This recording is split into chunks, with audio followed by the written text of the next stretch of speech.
저희 인사하고 앉을까요? 네. 네, 촬영 반갑습니다. 뭐 오늘 처음 보신 분들도 계실 테고 몇 번 N차 관람하신 분들도 아마 계시지 않을까 싶은데요. 관객분들에게 특히나 일요일 이 저녁 되게 귀한 시간인데 이 시간 레토와 그리고 또 유태호 배우님과 함께하기 위해서 이 자리에 와주신 관객분들에게 인사 말씀 부탁드립니다. Здравствуйте. 어떻게? Всем привет. Меня зовут Тео Ю. Я из актера фильма «Лето» от Кирилла Серебренникова. 네, 안녕하십니까. 배우 유태호입니다.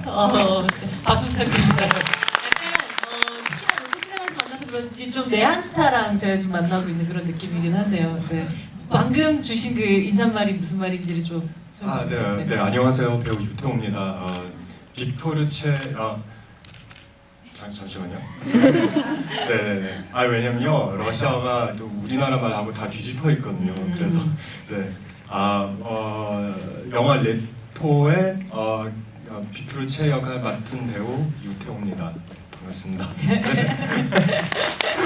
여러분들 엄청 궁금하신 점도 굉장히 많으실 것 같고 영화 너무 재밌죠? 네. 정말 다른 의미로 각 세대들마다 좀 다른 방식의 또 즐거움들을 또 주는 그런 영화가 아닐까라는 생각이 들고 영화 끝나고 나면 정말 질문 보따리가 좀 열릴 수밖에 없는 그런 영화고 저 역시도 영화 처음 보고 나서 유튜브부터 시작해서 구글 뭐 이런 것들 엄청 검색을 하게 될 수밖에 없더라고요.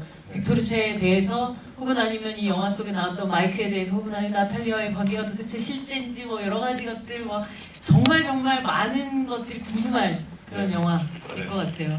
그리고 오늘 아마도 여러분들 검색창에서 절대로 얻을 수 없는 실제로 유태호 배우에게 생생한 이야기들 좀 들을 수 있는 그런 시간이 되지 않을까라는 생각 듭니다.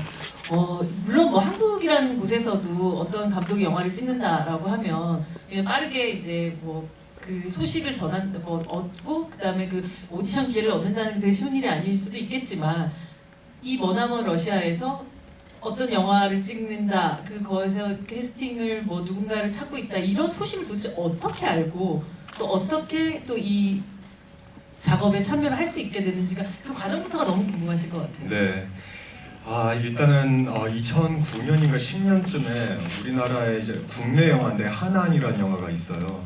그런데 루슬란 박 감독님이 연출한 영화인데요. 루슬란 박 감독님이 고려인 4세예요. 그리고 제가 영화 보고 나서 너무 재밌어가지고 직접 페북으로 찾아서 제가 한번 만나보고 싶다 했는데 동갑이더라고요.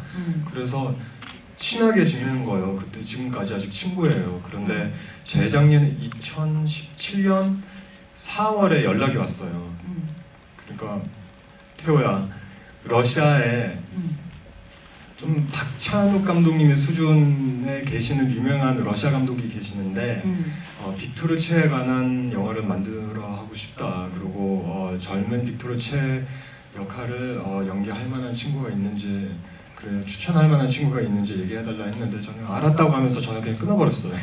빅토르체가 그때만 해도 누군지 몰랐죠? 아니 알았어요. 네 알았는데 제가 참고로 어렸을 때 좀 통통한 체질이었었거든요.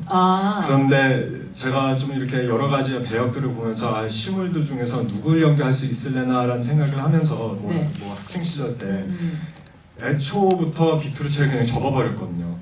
어떻게 이렇게 개성이 강하고 이렇게 좀 실루엣이 저보다 좀 더 날씬하고 좀 이렇게 길쭉하고 그러신 분인데 그래서 처음부터 그냥 친구한테 알았어 하면서 그냥 끊어버렸어요. 그런데 그 전달에 제가 하필 농구 예능에 하나 출연했었거든요. 그래서 살이 확 빠져 있었어요. 그리고 또 좀 이미지 변화를 시키려고 해서 머리 파마를 처음으로 해봤었거든요. 그런데 그 코를 받고 나서 한 일주일 뒤에 제가 다른 친구랑 같이 뭐 카페에서 이렇게 뭐 한 잔 마시다가 화장실 갔다 왔는데 슬쩍 그 화장실 거울을 지나갔는데 제 모습이 아닌 거예요. 그래서 저도 막 낯설어가지고 그 느낌이 아직도. 그래서 그래서 이거 뭐지 좀 실루엣이 좀 그럴듯만 하는데 했어요. 그래서 친구한테 얘기를 하니까 무조건 네 거 먼저 챙겨야지 막 그런 거야 미쳤어 막 이러면서. 그래서 제가 옆에다가 빅토르체 사진을 하나 두고 셀카를 찍으면서 그 비슷한 각으로 이렇게 사기 실실 그 셀카 하나 찍고 보내드렸어요. 그리고 나서 일주일 뒤에 셀프 영상 하나 찍었으면 좋겠다. 기타 치는 모습의 느낌을 좀 보고 싶다 해가지고 또 이거 뭐죠? 그럼 뭐 그래 좋아. 2차 하겠지? 그러면 지하 주차장에서 네, 그런 그럴듯한 한 느낌 언더그라운드 있잖아요. 느낌, 언더그라운드 그런 느낌이니까요. 느낌이 좀 이렇게 네. 러시아 영화고 80년도 초반이고 하니까 그리고 빅토르체가 흔히 그 블랙으로 많이 맞아요. 입었었거든요. 네. 그래서 블랙 셔츠에다가 이렇게 치고 보내드렸는데 또 일주일 뒤에 연락이 왔어요. 모스크바로 좀 올 수 있냐? 이렇게 보내줄 테니까 초대할 테니까 오디션 보러. 일이 되려면 또 이렇게 되네요. 그러게요. 그래서 그때 이제 좀 예감이 좀 달랐어요. 그때부터 이거 뭐지?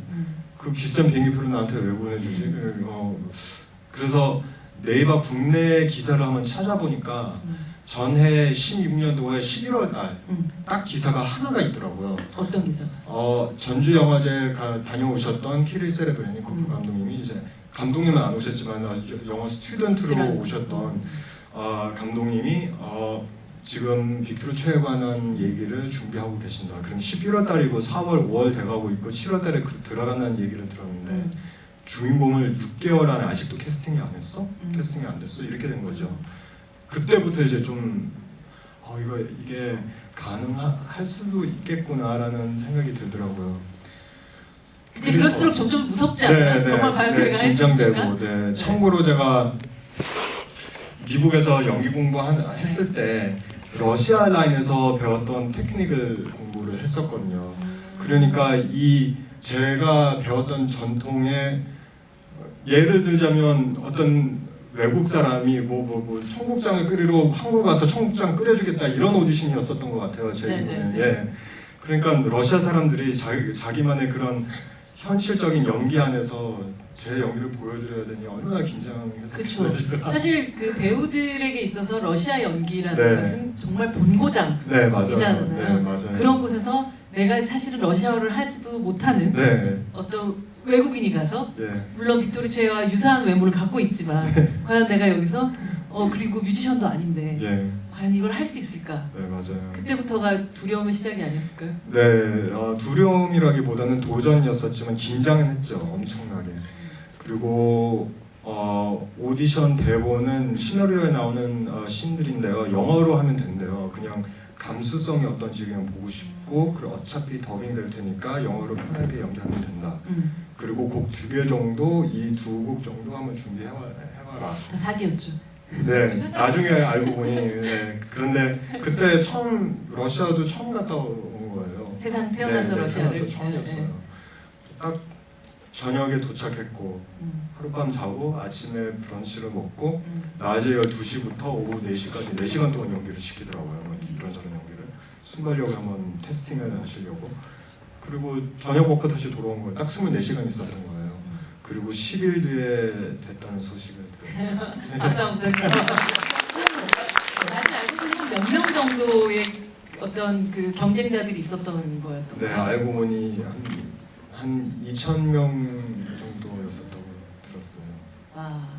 네. 뭐 태우를 이 영화가 만난 것도 행운이라고 레토의 행운이기도 하고 레토라는 영화를 만난 것도 저 배우님에게도 너무나도 행운이었던 그런 되게 아름다운 만남이었던 생각이 드네요. 네, 정말 너무나 큰 행운이에요. 왜냐면 오디션 보는 중에 감독님 주장하셨던 3가지 포인트들이 있었더라고요. 첫 번째 포인트는 한국 사람이어야 된다.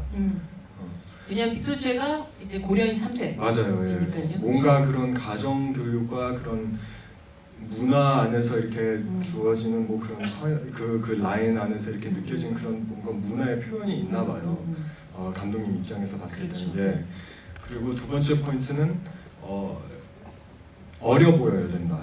그리고 사실 영화 속에서 빅토르체가 이제 62년생이니까 네. 실제로 19, 20 네, 맞아요. 이때쯤이란 말이죠. 네, 그러니까 사실 19, 20로 보여야 되는데 사실 태호 배우님이 그 당시 나이로 치자면 한 10살에서 그 당시 나이에 저 태어나지도 않았죠. 아니요. 그때 당시에 연기하던 나이로 치자면 연기하던 실제로의 나이로. 그 빅토르의 나이보다는 한 10살이 몇 살 더 많죠. 많았던 그런 상황이었었던 거죠. 그죠? 네, 밝혔네요.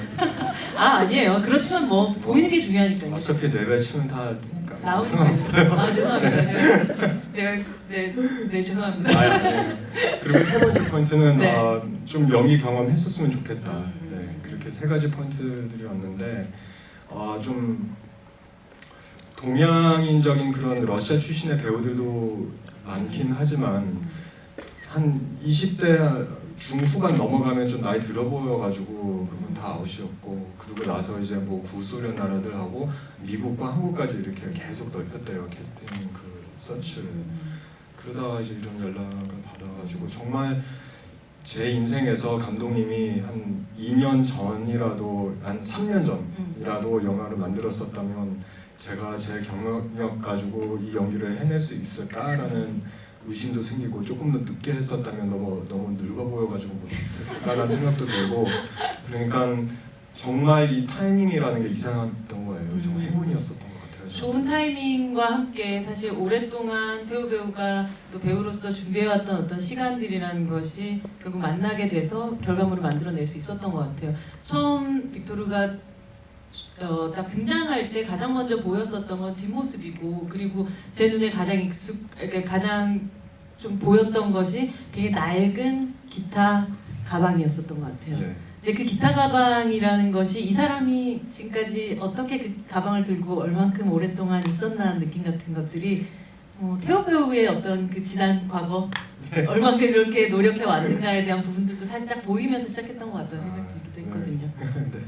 비슷한 뭐 상징이 있는 거죠. 그만큼 이 영화 속에서 물론 뭐 음악을 뭐 아예 기타를 잡아본 적도 없다거나 뭐 이런 것도 아니고 외국어라는 것을 안 해본 사람도 아니고 사실 다양한 언어들을 거쳐와서 여기까지 온 사람이기 때문에 그것이 어렵진 않겠지만 다시금 들어가야 되는 엑스트라의 노력이라는 게 엄청났을 것 같다는 생각 들거든요. 네, 일단은 이제 한숨을 네. 러시아어부터 시작을 네, 해볼까요? 러시아부터 복합적으로 많은 상황들이 있었는데요. 그런데 일단은 미친 듯이 준비한 것 같아요.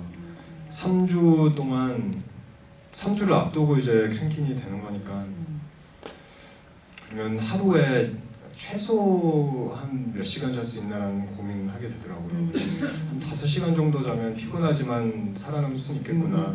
집중하고. 나머지 하루는 19시간이잖아요.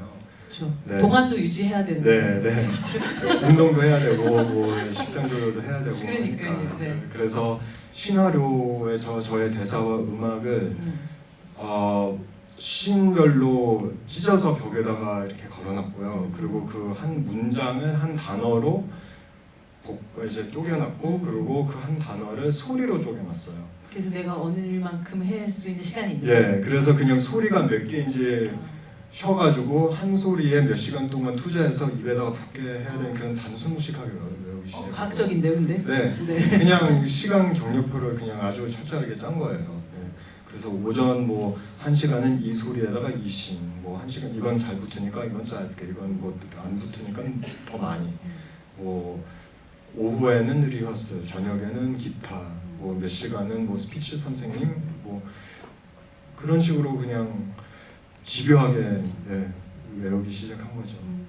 사실 근데 연기라는 거는 그런 암기라는 게 기본이 되어야 하지만 또 카메라 앞에 서는 순간은 가장 세상에서 내가 한 20년 동안 입었던 옷처럼 자연스럽게 들어와야 되는 부분들이 있잖아요. 네. 그것도 네. 너 어떻게 하는지 잘하는지 못하는지 보자라고 하는 사람들 앞에서. 네, 맞아요. 네. 제가 그 레닌그라드에 있는 락클럽이 있잖아요. 그 락클럽 씬을 영화 속에 나오는 영화 속에 나오는 락클럽 씬을 2회차 때 찍었거든요.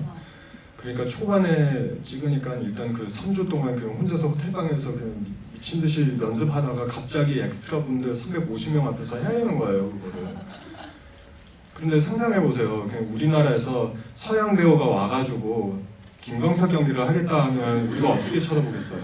네. 그런 기분이었어요. 그러니까 매일매일 어마어마한 기싸움을 하고 있었던 거죠. 그냥 각각의 사람들과. 네, 이제 사람들은 저한테 기싸움한 건 아닌 것 같긴 하는데 제가 혼자서 그냥 막 기 죽지 않으려고 잠도 많이 못 잤고 계속 감독님의 연출을 믿고 눈 감고 믿고 그냥 간 거예요. 그러다가 그래도 서서히 동료 배우들의 저의 열정을 보면서 좀 인정을 하기 시작하고 네, 친밀해지기 시작하고 참고로 또 러시아 사람들이 참 신기한 사람들이에요. 왜냐하면 백인 사람들이긴 하지만 유일한 백인들이 우리가 동양 사람이다라는 그런 정서를 가지고 있어요. 그러니까 인터뷰도 보면 뭐 우리의 그 동양 쪽 we and the east, 웨스트 쪽이 아니고 이스트 이런 얘기를 항상 하거든요. 이상한 징크스도 많고요. 뭐 그런 뭐 술 먹고 뭐 바로 친해진 그런 문화도 있고요.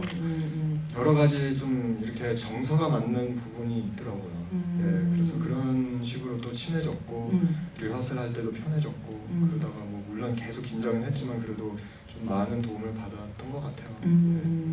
영화 속에서 보면 노래를 부를 때도 그렇고 항상 이렇게 턱을 조금 쳐 올리고 이렇게 네. 치켜 올리고 네. 약간 허공을 보는 듯한 제스처들이 굉장히 많았던 것 같아요. 네. 그래서 좀 찾아봤는데 빅토르츠의 사진이나 뭐 물론 영상에서도 그런 느낌들이 있지만 유독 이 영화 속에서 태호 씨가 연기하는 그 빅토르는 훨씬 더 그걸 강조하고 있는 느낌들이 있었거든요. 네, 맞아요. 이제 제가 찾았던 영상 자료를 보면 나중에는 그러진 않지만은 네. 어렸을 때는 항상 공연할 때 마이크를 조금 더 위로 이렇게 걸어보더라고요. 같이 누구 다른 가수들하고 네. 비교했을 때. 네. 그리고 감독님도 항상 턱을 올려라. 턱을 올리면 좀 실루엣이 비슷하니까 조금 더 그런 느낌을 살리기 위해서 항상 그런 각도를 요구했었어요. 근데 정말 그런 실루엣을 비슷하게 만들려는 아주 감독님의 치밀한 얼굴이 비슷해 보이려는 그런 그 계략도 있으셨겠지만 네. 실제로 그 느낌 자체가 이 친구에게 이미 들여져 있는 어떤 비극, 그냥 공허하면서도 허공을 바라보는 느낌 같은 것들이 이 유태호 씨가 연기하는 어떤 뭐라 해야 되지? 진짜 이 빅토르랑 너무나 어울리는 그런 몸짓이었다는 그런 생각이 들어서 굉장히 머릿속으로도 계속 생각하면 이제 앞으로는 빅토르는 허공을 바라보는 빅토르 같은 네. 느낌일 것 같다는 생각이 네, 들기도 네. 했었어요. 네, 그 감독님도 말씀하셨던 것 중에 하나가 모든 거를 흉내낼 필요 없다. 많은 사람들이 오디션 봤을 때 그냥 우리가 지금 흔히 알고 있는 그런 멋있는 빅토르를 알고 있고 뭔가의 변화의 상징, 그 야성의 그런 락카 그런 느낌을 알고 있는데 그런 요소들을 그냥 살짝 집어넣자. 이 어린 친구가 나중에 우리가 알게 된 빅토르가 될 수 있을 만한 느낌만 주자라는 연출을 하시더라고요. 네, 그러니까 정말 빅토르 최의 영화가 만들어진다라고 얘기했었을 때 당연히 이 영화가 빅토르 최의 어떤 일대기를 담은, 사실 일대기라고 해도 이 영화 속에 여러분들 끝에 빅토르 최의 얼굴에 뜬 숫자에서 아셨겠지만 62년도에서 90년도, 그러니까 28살의 나이에 세상을 떠난 정말 요절한 그런 가수였기 때문에 그 일생을 정말 짧고 찬란했던 일생만을 그리는 영화가 아닐까라고 생각하고 보시는 분들도 분명히 있으셨을 것 같은데 실제로 영화를 보면 굉장히 다른 영화, 어쩌면 빅토르츠의 비긴즈 같은 그런 영화가 그쵸. 탄생을 하게 된 거죠. 네. 근데 영화 보면 그 젊음이라는 것, 말 그대로 그 빅토르츠가 신화가 되기 이전에 사람으로서의 이 사람의 변화들 같은 것들, 아주 그 청춘에서 이 사람이 원래 가지고 있는 엑기스가 무언가가 좀 보여지는 그런 느낌이었던 것 같아요.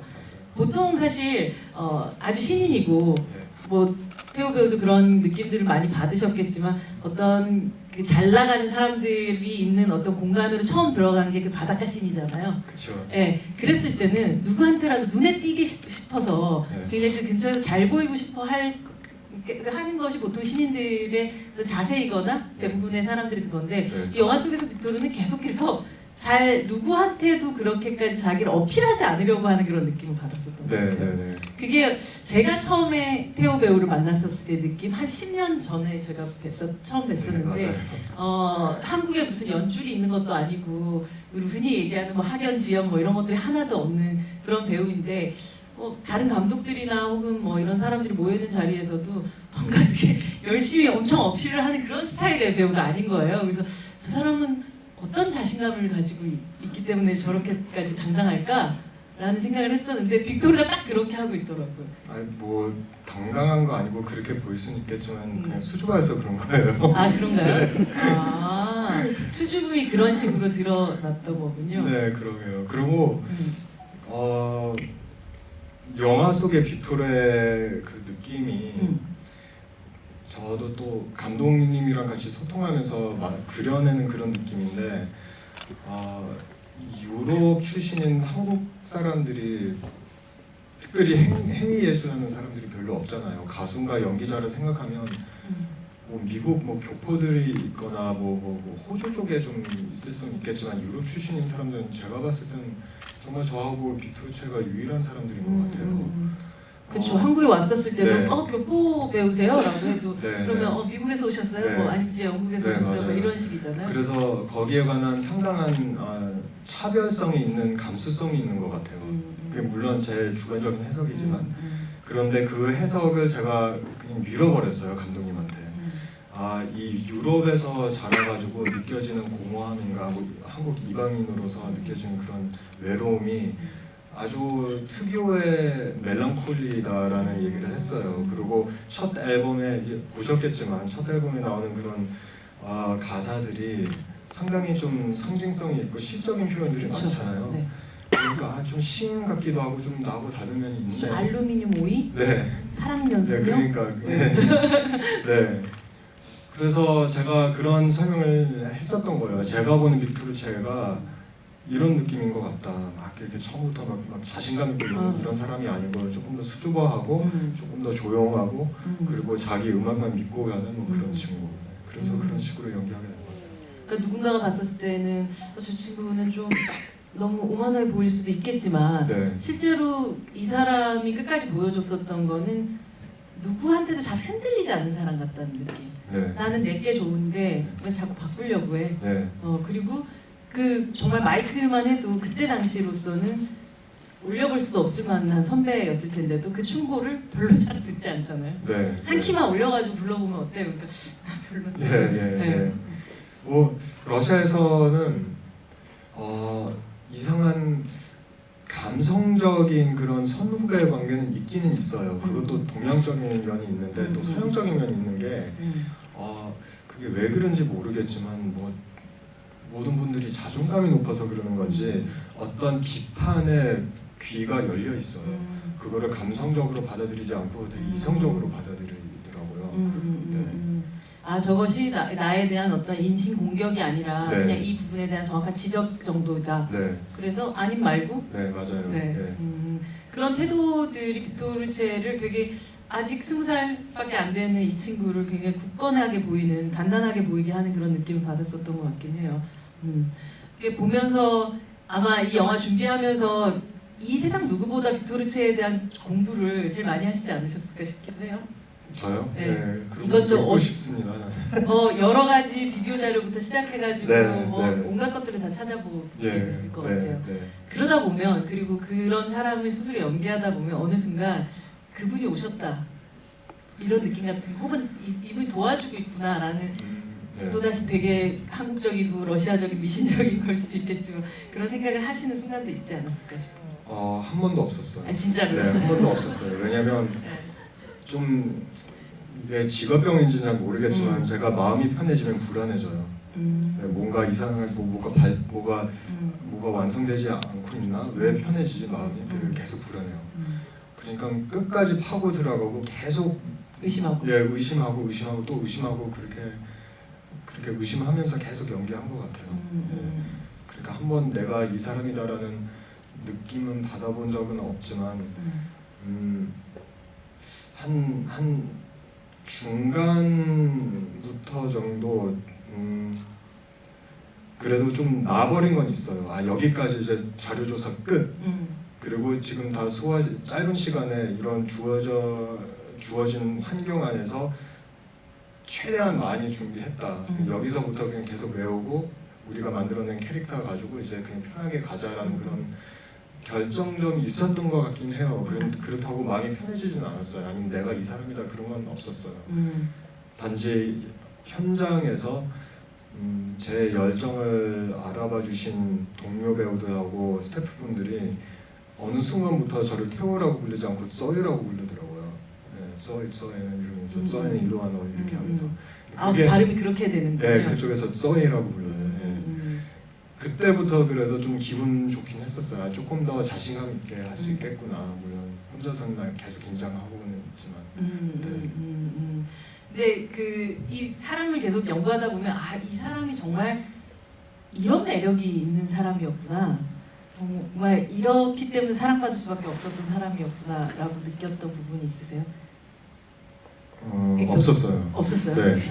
왜냐면 제가 봤을 때는 정말 어마어마한 재능도 있었지만 그런데 81년부터 86년까지 빅토르 최도 거의 무명 가까운 사람이었었거든요. 러시아에서 86년 이후에 유명해졌어요. 88년도가 정말 이 사람 인생의 네, 그때 피크였던데요? 거의 피크였었고요. 네. 네.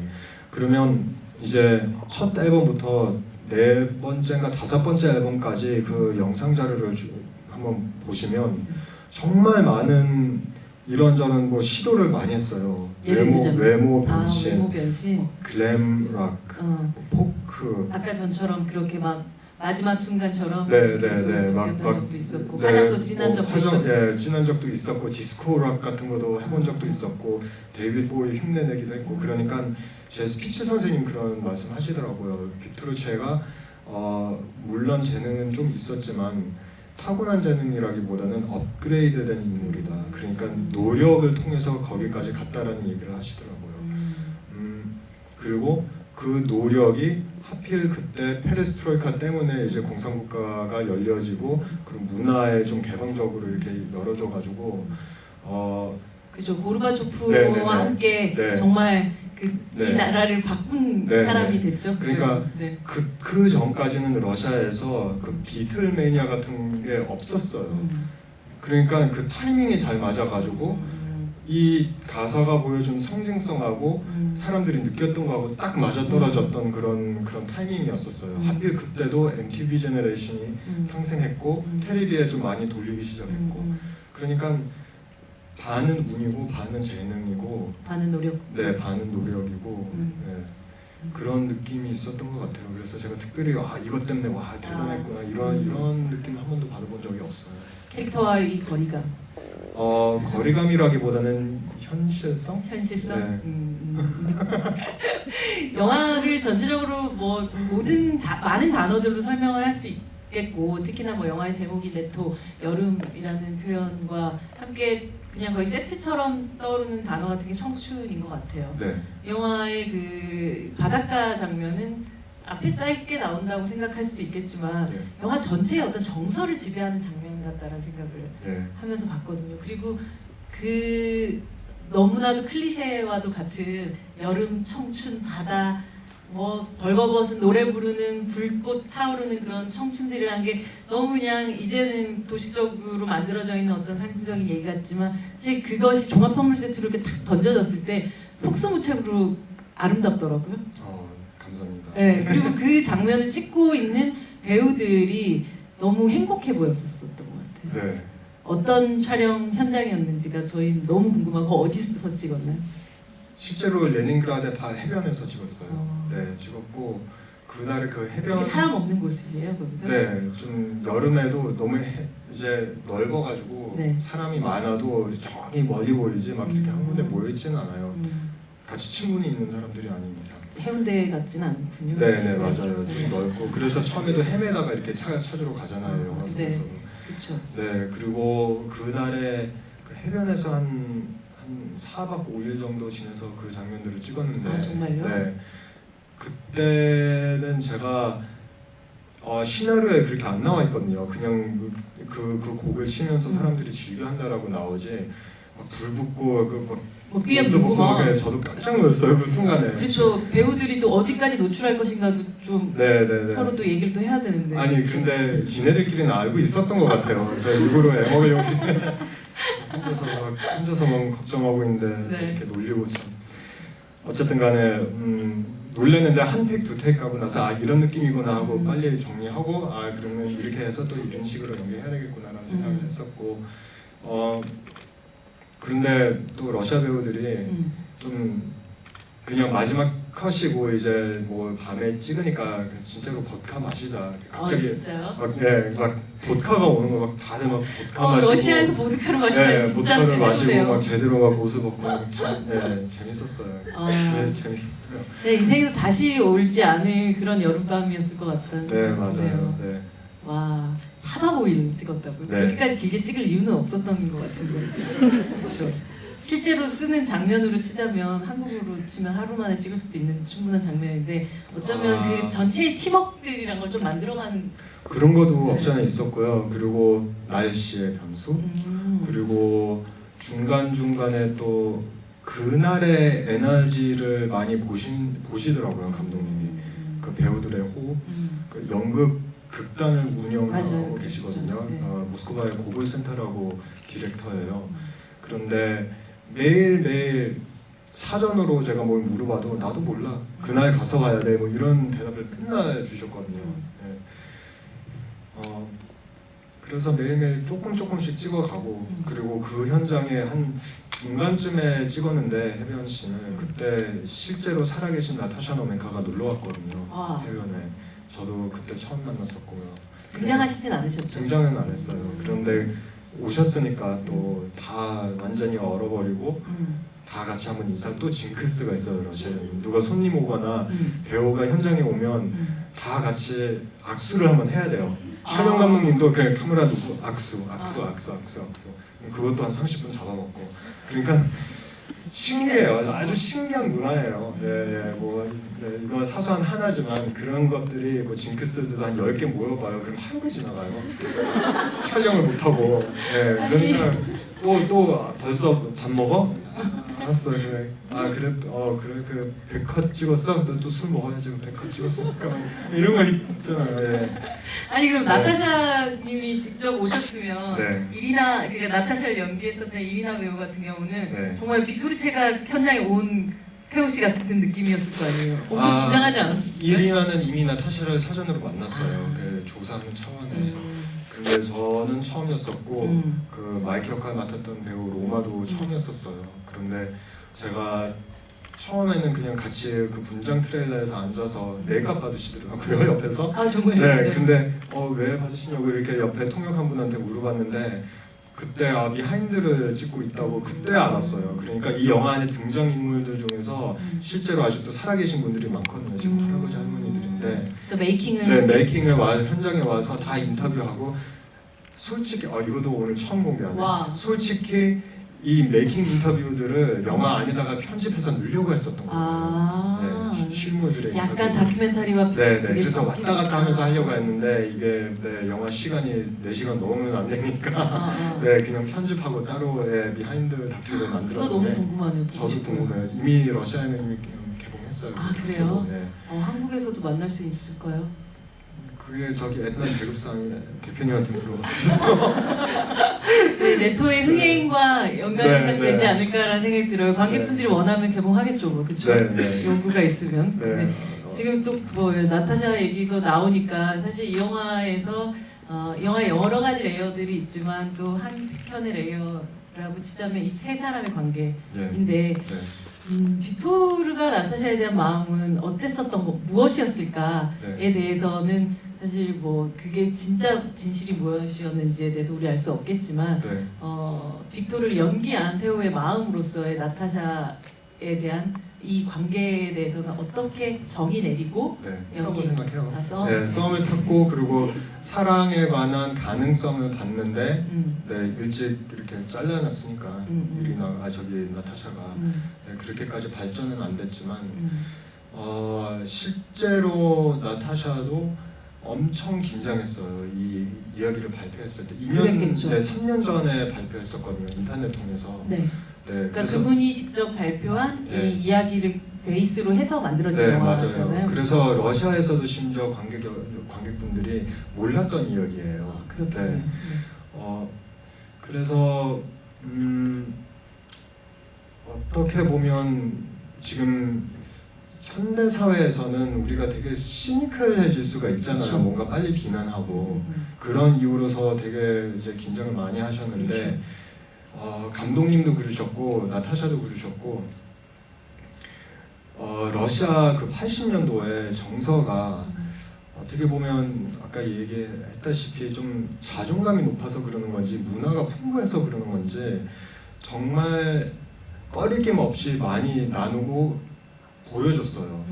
그 뉴드비치 씬도 어떻게 보면 상징성이 있을 수도 있지만 옷 벗고 다 까놓고 다 보고 다 이렇게 노는 거 그게 자유인데 자연스럽게 이렇게 노는 건데 그런 식으로 비슷하게 자연스럽게 그냥 자기의 감수성에 대한 소통을 했었던 시절이었어요. 히피 문화가 조금 늦게 도달한 느낌도 그러니까요. 있겠네요. 그러니까 대부분 우리가 이게 좀 어려운 감수성인 것 같긴 하지만은 접근하기가 어려우면 그거를 단어화시키려고 하잖아요. 네.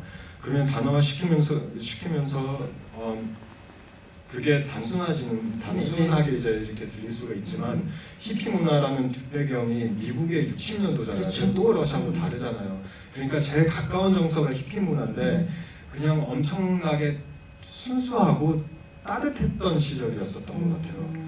그 이상하게도 뭔가 억압 밑에서 사람이 순수해지는 게 없잖아 있었던 것 같아요. 보면 역사적으로 봤을 때 우리나라도 그랬었고 뭐 여러 가지 나라도 보면 그러니까 그런 순수한 마음에서 서로 많은 소통을 했다 하고 감싸줬다라는 그런 느낌이 들더라고요. 내가 이런 감정이 생겼으니 네. 이것을 숨기거나 네. 혹은 감추는 것이 아니라 네. 그냥 그게 남편이든 네. 아니면 내가 정말 그 감정을 느꼈던 남자건 네. 말을 하고 네. 드러내는 네. 그런 시기였다는 네. 거죠. 네.